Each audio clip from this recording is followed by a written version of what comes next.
wajjusa okumanya Mbuga mu bulamu obwo? Nnyo n'amaanyi. Omuyinako ekko ku mutima? Nze sitereka busungu, namusonyiwa naye just ebigambo nga bwe mubiraba nabadde mugamba nti taddamu kunsemberera, ate ne message yagifunye bulungi. Gwe ky'oba omanya waali yatya tasobola kunsemberera. Wakoonako ku bintu ebimu n'omugamba gwe mubbi? Manye n'endala ze ngenda oleeta. N'ekirala neetondera family yange olw'ebigambo bye nakozesa. I was not raised up like that. Yeah? Everyone knows that I'm very disciplined. Nagyetondera naye waliwo abayinza okuba nga tebanaba kunsonyiwa. Maybe some of them are still taking some time. Njagala okubeetondera olw'ebigambo ebikambwe maybe bye nakozesa, ate naba promising nti sigenda kuddamu kuyisamu oyo musajja mu kamwa kange. So that is what I want to keep. Yes, muyinako obuzibu, ate obuzibu tebumaze 1 week or 1 month bwa years, naye sigenda kuvaayo kutandika kunnyonnyola nsi ku bintu ebiri personal nti yakola kino n'ekino n'ekino. Mu byewanye ng'erikoleira? Eririddawa. Mukwano nagyegulira eyo. Nagyegulira kuba nti mulaba omuntu ng'atambudde n'omuntu mulowooza nti oyo yaba akikoze. So nagyegulira naye nga ebyo byonna nga to cut the long story short, mbadde njagala nsaba busaabi kindly tubiveeko tudde ku kya music. Kya music tujja kiddaho because era yasupportingako ku music okuba kigambibwamu. N'otambula n'ogenda maaso. You forgive, forget, move on and let him move on. Byonna tewali kye nayogera kifu naye saagala bizzaayo kozi waliwo abantu abamu abaakosebwa olw'ebigambo ebyo ate n'abeetondedde abamu bansonyiwa abamu tebanaakunsonyiwa. They need some time to do that. Njagala ekyo tukiveeko tudde mu maaso.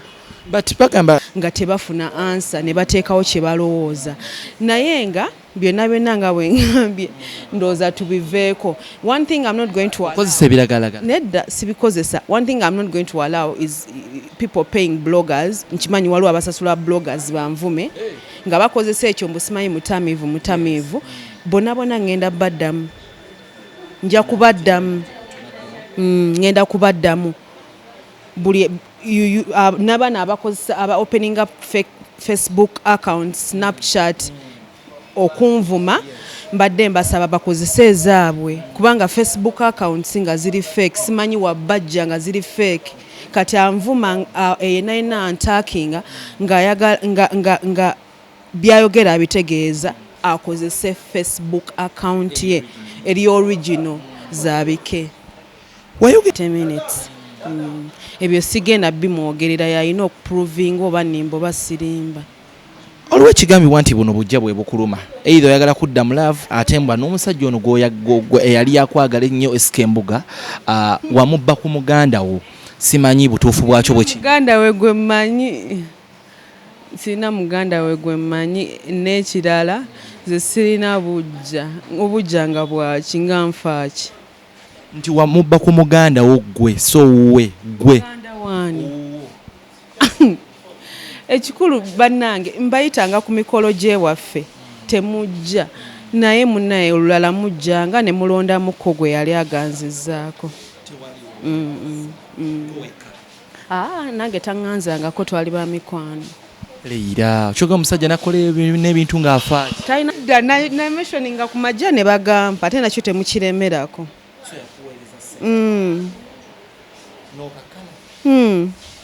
Wali ofa ssente? Simanyi ngeri gya kunnyonnyola mu bintu bimu keizi. Omuntu gw'ovuma ate n'akuwe abadde bambuuza ennyimba empya. Yes, and so many songs are coming. I have a collab with just today. I have so many collabs that I don't want to mention now because I'm not yet ready to release them. Nakola ennyimba nyingi nnyo mu lockdown. Obulumi bwange bwonna olw'abazadde bange okufa ne brother wange nabumaliranga mu studio. Ate n'embuga eyali kubeereddewo.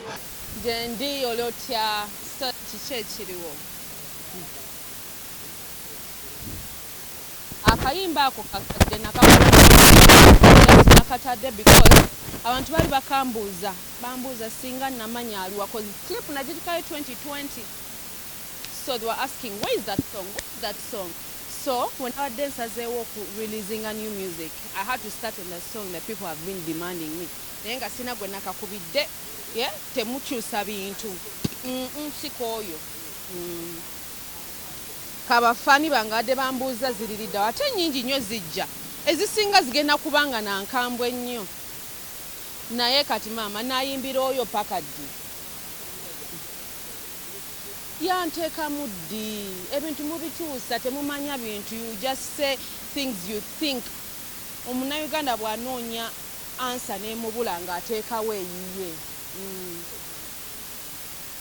ayina bye yankola naye kati nagambye sigenda kuddamu byogerako famire yange yanyigidde nnyo neŋŋamba siddamu kati bwe muleeta emboozi eyo muleeta obuzibu niye nejjusa omusinkano kyo sirimba olunaku olwo atyayo mukwano atyayo warning yagifuna warning yagiraba muyaya ati agamba snap eruma saawa yonna nze sibba wange nabagamba yali mukwano gwange childhood friend naye twafunamu kawa obutakkaanya bwe sasobola bannyonnyola si bujja ate nga bujja bwaki sibeerangako mu maka ge oli haji bakyala be bonna tukwatagana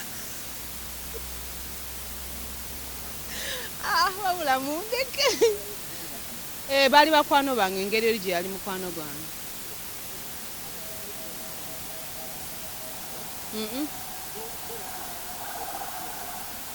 abamanyi ng'omuyimbi owakabi jasi bamanyi nti yaliko mukwano gwa haji ate muyimbi wakabi nze ndi wakabi naawe simanyi lwaki abantu bakulembeza nnyo mbu yali atamidde abanayuganda kasitanoonya ansa nga tagirina ng'ateekawo eyiye n'ekirala nkimanyi waliwo eyakikola ki yagezaako okubuzaabuzaabwa embeera bagambe nti oli mulalu oba atamidde nga talina ansa za kuteekawo kubanga ebintu bye nali njogera byonna bituufu muguze ba bloggers mubagamba nti ntamiira mukoze fake accounts munvuma naye nga mazima mugamanyi yes nze sirimba ndi mukazi musiraamu nedda oyo mukwano gwange kuva oba nga ndi 17 years old senior 6 campus nze sinakulabako ebyo ebintu bye mugamba mbu namunywegedde sinnababirabako abantu bawaayiriza mwesonyiwa abantu boogera nnyo bampaayiriza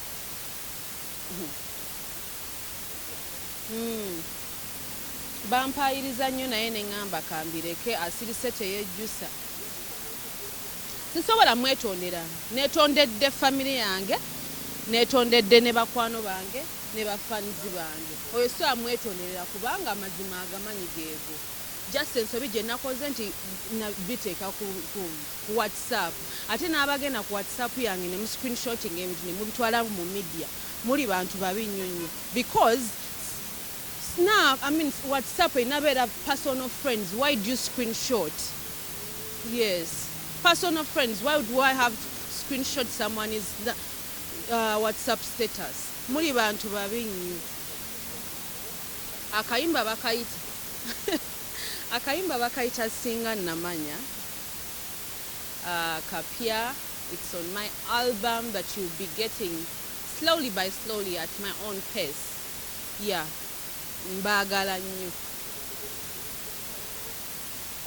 oyo muyita yokaana wange mukwano kasubira oli bulungi tuli ku shooting wano biki honorable alaika ali mukola kansubire takuye